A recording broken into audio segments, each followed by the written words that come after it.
Varicose వ్యాధితో బాధపడుతున్నారంట. తక్కువ ఖర్చుతో ట్రీట్మెంట్ కావాలి అనుకుంటే ఎవిస్ హాస్పిటల్ని సంప్రదించండి. నమస్తే రమ్మగారు. నమస్తే చే రమ్మగారు, ఇది తడి బట్టలతో దేవాలయంలోకి వెళ్ళకూడదు, దర్శించకూడదు అని అంటుంటారు. కానీ కొన్ని దేవాలయాలకి తడి బట్టలతోనే వెళ్ళాలన్న నియమం కూడా వింటూ ఉంటాం కదా. అసలు ఎందుకు వెళ్ళకూడదు, కొన్ని దేవాలయాలకి ఎందుకు వెళ్ళాలి, దీనికి సంబంధించి ఏమైనా మనకి సాంప్రదాయం కానీ ఆచారాలు కానీ ఏమైనా ఉన్నాయండి? అంటే ఈ తడి బట్టలతో దేవుడికి దండం పెట్టడం అవి మనం చెయ్యం మామూలుగా స్నానం చెయ్యాలి తప్పకుండా. అయితే మడి కట్టుకునేటప్పుడు ఈ మామూలు వాళ్ళందరూ తడి బట్టలతోటి ఏం చేస్తారు, ఏమీ చేయరు. ఈ మడిగా ఉండేటప్పుడు బట్టలు తడుపుకుంటున్న తడి బట్టతోటి నీళ్లు పట్టుకెళ్ళటం విధానం. ఇప్పుడు అసలు అన్ని ఊళ్ళల్లోనూ పోయినాయి కదా అవి. నీళ్ళు ఎక్కడికి తీసుకెళ్తారు? మంచినీళ్ళు మడిగా తీసుకెళ్లాలంటే స్నానం చేసి తడి బట్టతోటి నీళ్లు పట్టుకెళ్ళటం. తడి బట్టతోటి మంచినీళ్ళు పట్టుకెళ్లేవాళ్ళు. అది ఏనాడు నేను చూసే 30 సంవత్సరాలు దాటింది తెలుసా తడి బట్టలతో నీళ్లు పట్టుకొచ్చేది. అవి వంటకిను స్వామి దేవుడికి వాడుకునేవాడు, మడి వంటకి. మిగిలిన జనమందరికీ ఎందుకు ఈ మడి వ్యవహారం అవసరం లేదు, ఎవరికి అక్కర్లా కదా. ఇప్పుడు తడి బట్టలు తడుపుకోవటం ఇవన్నీ కూడా ఎప్పుడెప్పుడు చేస్తారు. ఇప్పుడు నదిలో దిగితే బొంటి మీద బట్టలతోటి దిగుతారు. అవును, దిగి స్నానం చేసాం, నదిలో మునకలేసాం.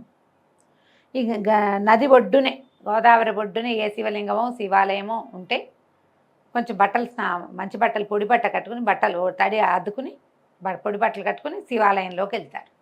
మనం కోనేరులో స్నానం చేస్తాము, మన స్వామి పుష్కరిణిలో స్నానం చేసి వెళ్తాం. అయితే పుష్కరిణిలో స్నానం చేసి అదే తడి బట్టలతోటి అంగ ప్రదక్షిణానికి వెళ్తాం.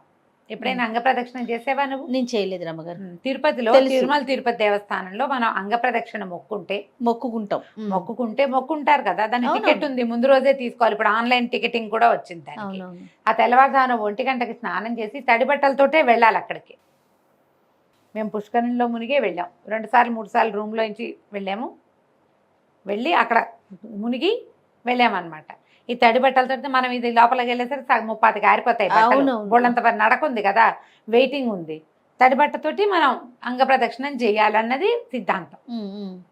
అప్పటికి బట్టలు ఆరిపోతాయి కాబట్టి లోపల అంగ ప్రదక్షిణం అయ్యాక దర్శనం కూడా అవుతుంది.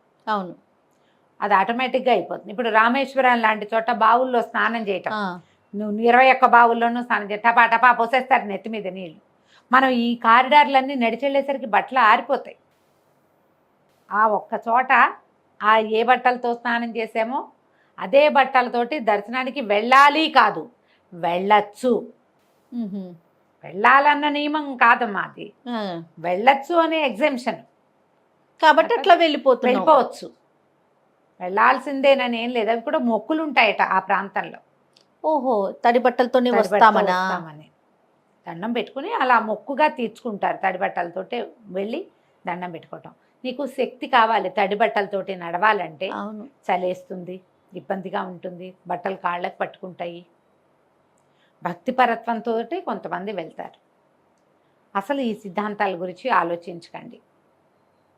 ఎప్పుడు ఒళ్ళు ఆర్చుకోవాలి, తడి ఆర్చి మంచి బట్టలు వేసుకుని చక్కటి బట్టతోటి ఉతికినది మాసింది పనికిరాదు. ఒకసారి వేసుకున్నది వేసుకోకూడదు. దేవాలయ దర్శనానికి స్ట్రిక్ట్ రూలు. ఏ బట్టలతో భోజనం చేస్తామో ఆ బట్టలతోటి దర్శనానికి వెళ్ళకూడదు. కొన్ని చోట్లే ధూళి దర్శనం ఉంటుంది. ఎలా ఉన్నది అలాగే వెళ్ళిపోయి మనం ప్రయాణం చేసి వచ్చి అదే బట్టలతోటి శివాలయాల్లోనే అలాంటిది ధూళి దర్శనం. ధూళి దర్శనమే, దాని పేరే ధూళి దర్శనం. అందరూ చెయ్యరు, అన్ని వేళలా కాదు. మీకు ఏ ఆస్కారము లేదు, ఏ అవకాశము లేదు. ఏదో ప్రయాణ మధ్యంలో ఉన్నారు, దేవాలయం కనపడింది, దర్శనం చేయదలుచుకుని ధూళి దర్శనమే చేసుకుంటున్నాను తండ్రి అని ఒక దండం పెట్టుకుని వెళ్ళచ్చు. శుభ్రంగా వెళ్ళాలి దేవాలయాలకి. శరీర మాలిన్యంతో పాటు బుద్ధి మాలిన్యాలు కూడా కడుక్కుని వెళ్ళాలి. అది కదా, మనోమాలిన్యాలను అసలు ఉంచుకోకూడదు. మరి ఇవి రెండు అంటే ఇప్పుడు నీకు ఏ అవకాశం లేనప్పుడు దాన్ని వదిలిపెట్టి ఇవి రెండు పోగొట్టుకోవాలి. మనోమాలిన్యము బుద్ధి మాలిన్యాలని పోగొట్టుకుని శరీర మాలిన్యం ఉన్నా కూడా పర్వాలేదు. ఎప్పుడో ఒకసారి అవకాశం లేకపోతే, నీకు అన్నీ ఉండి నేను మాస్టి మొహం వేసుకుని వెళ్తానని అనకూడదు.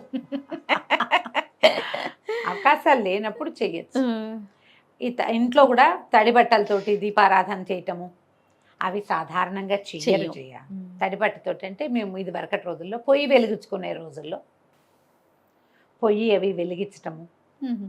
తర్వాత పొడి బట్ట కట్టుకుని మా పనులు చేసుకునేవాళ్ళు. నాకు తెలుసు మా అమ్మ తడి బట్టతో వంట మొదలు పెట్టడం.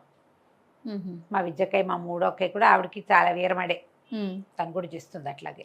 పొయ్యి వరకు చేస్తారా రమ్మగారు? కొంత పని, పూజ, కొద్దిపాటి అదే, పని చేస్తారు. ప్రసాదాల వరకు ఏదైనా మొదలు పెట్టడం వరకే, ఆ. మొదలు పెట్టడం వరకే. ఈ తడి బట్టతోటి వడ్డన అవి వంట అది ఎప్పుడు చేస్తారంటే తిథులు ఆ. పెద్దవాళ్ళ తిథి ఉన్నప్పుడు తడి బట్టతోటి వంట చేయాలి. ఓ. అస్సలు మైలపడకూడదు అలా సిద్ధాంతాలమ్మా. లేదా పైన ఆరేసిన బట్టలు, ఇప్పుడు మడి బట్ట ఆరేసి ఉండాలి. ఏదైనా మ్మ్. విడిగా ఆరేసి ఎవరు ముట్టుకోకుండా ఉన్న బట్ట కానీ పట్టుబట్ట కానీ ఉంటే అవి కట్టుకుంటారు. అవి లేవనుకో, అవి కుదరలేదనుకో, తడిబట్టతోటి. దేవతార్చన వంట అంతా తడిబట్టతోటి చేసేవాళ్ళు చాలా తక్కువ, అప్పుడే తక్కువ. ఇప్పుడు అసలు ఈ కాలంలో లేనే లేదు. మ్మ్. ఆరేసిన బట్ట కట్టుకోవాలి, మడిగా ఆరేసుకున్నది పనికి వస్తుంది. మడుగు ఇదంతా మడి వ్యవహారమేనమ్మా, సార్వజనీన వ్యవహారం కానే కాదు. Yes. మడి అందరూ ఎక్కడి నుంచో పెట్టుకోరు. తెస్తారు ఇవి ఒక పాయింట్లు మన వాళ్ళు. ఆ. అది ఇప్పుడు నేను ఇది చెప్పంగానే అందరూ మేము కూడా అలాగే చేస్తామని మొదలు పెట్టద్దు. ఇది చేయకూడదు ఈ పని. ఆ. ఎవరి పద్ధతి ప్రకారం వాళ్ళు చేసుకోండి హాయిగా. ఇప్పుడు మనం దేవాలయాల దర్శనానికి వెళ్ళినప్పుడు రమ్మగారు కొన్ని నదులు ఉంటాయి ఇందాక మీరు అన్నట్లుగా. మ్. ఫర్ ఎగ్జాంపుల్ మన విజయవాడ కృష్ణా నది ఉంటుంది. అమ్మవారిని దర్శించుకునే ముందు అవకాశం ఉంటే నదిలో స్నానం చేస్తాం, ఖచ్చితంగా బట్టలు మార్చుకుంటాం కదా రమ్మగారు? నది స్నానం చేసి లేదా పుష్కరిణి, కోనేరు, స్వామివారిది, అయ్యవారిది ఏమైనా ఉంటే ఇప్పుడు మహానందికి వెళ్తాం, అక్కడ అక్కడే అంతే. స్నానం చేస్తాం కదా, బట్టలు మార్చుకుని దర్శనానికి వెళ్ళాలి. మీరు అభిషేకం చేయటానికో దేనికైనా ఏమైనా కొన్ని ప్రత్యేక పూజలకి ఈ విధానము అనుసరించాలి అంటే చెయ్యాలి తప్ప సార్వజనీన వ్యవహారం అదైతే కానే కాదు. అసలు దాని గురించి ఆలోచించద్దు. పైగా ఇప్పుడు మనం ఉండే ఈ అపార్ట్మెంట్లలోనూ అక్కడ ఈ తడి బట్టలతోటి ఏం తిరుగుతాను చేయి, ఫ్లోరింగుల మీద కాళ్ళు జారిపడతారు. అవును, అవునా కాదా? మరి ఎంత శ్రద్ధ కావాలి దానికి. అలాంటివి ఏం పెట్టుకోవద్దమ్మా. స్నానం చెయ్యండి తప్పకుండా. దేవాలయ దర్శనానికి స్నానం చేసి వెళ్ళాలి, తలస్నానం చేయాలి. ఇది కలుపుతాం ఇందులో.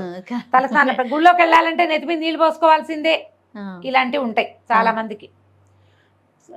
వివాహితలైతే పుణ్యస్త్రీకి తలస్నాన నియమం లేదు, ఏ జాతిలోనూ లేదు. పసుపు రాసుకుని స్నానం చేయండి పొద్దునే. మీకు అవసరము తలంటి పోసుకొని 4 రోజులైంది తల మురిగ్గా ఉంది అనిపిస్తే తలంటి పోసుకోవాలి తప్ప తలరుద్దుకోవాలి కానీ, లేకపోతే అవసరం లేదమ్మా. పసుపు రాసుకుని స్నానం చేయండి. మొన్న అప్పుడెప్పుడో ఎక్కడో పార్టీకి వెళ్ళి కట్టుకుని కాసేపు కట్టుకున్నాం కదా అని మడత పెట్టి హ్యాంగర్ తగిలిచ్చిన చీర కట్టుకుని గుళ్ళోకి వెళ్ళకండి. వాటితో పూజ కూర్చోకండి. ఉతికింది లేదా కొత్తది ఉతకని బట్టని కట్టుకోవద్దు, కట్టి విడిచిన దాన్ని కట్టుకోకూడదు. పూజకి పనికిరాదు, దేవాలయానికి పనికిరాదు. మీరు ఏ పెళ్ళికో పేరెంటానికో వెళ్తారు, ఏం పర్వాలేదు, ఏం కాదు.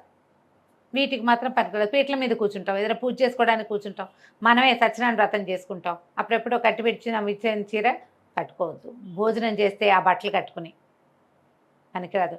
కొంచెం బాత్రూమ్కి దానికి వెళ్తాం, అవి పనికిరావు.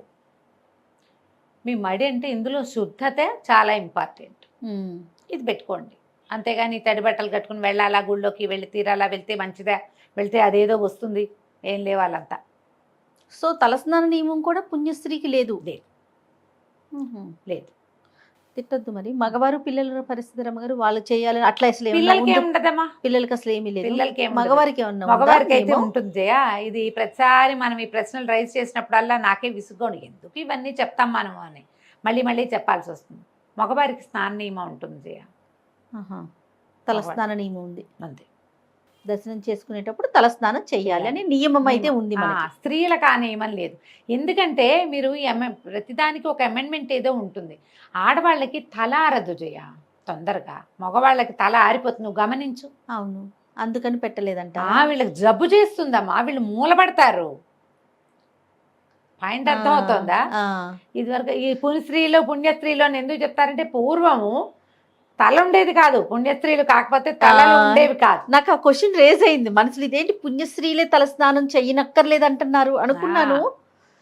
బట్ కానీ వీడియోలో అడగకూడదు అనుకున్నాను రమ్మగారు, ఎందుకు ఈ పాయింట్ చెప్పారంటే దాంపత్య జీవితం ఉంటుంది కాబట్టి వీళ్ళకి. అలాంటప్పుడు స్నానం చేస్తే గానీ పనికి రాదని పెచ్చలు చాలా ప్రబలినాయి. దాంట్లో అలాంటిది కనుక మీరు ప్రశ్నించేటట్లయితే, దాంపత్యం వల్ల మగవాళ్ళు తల స్నానం చేయాలి గుళ్ళోకి వెళ్ళాలంటే, ఆడవాళ్ళు తల స్నానం చేయక్కర్లేదు, వీళ్ళు పసుపు రాసుకుని స్నానం చేస్తే సరిపోతుంది.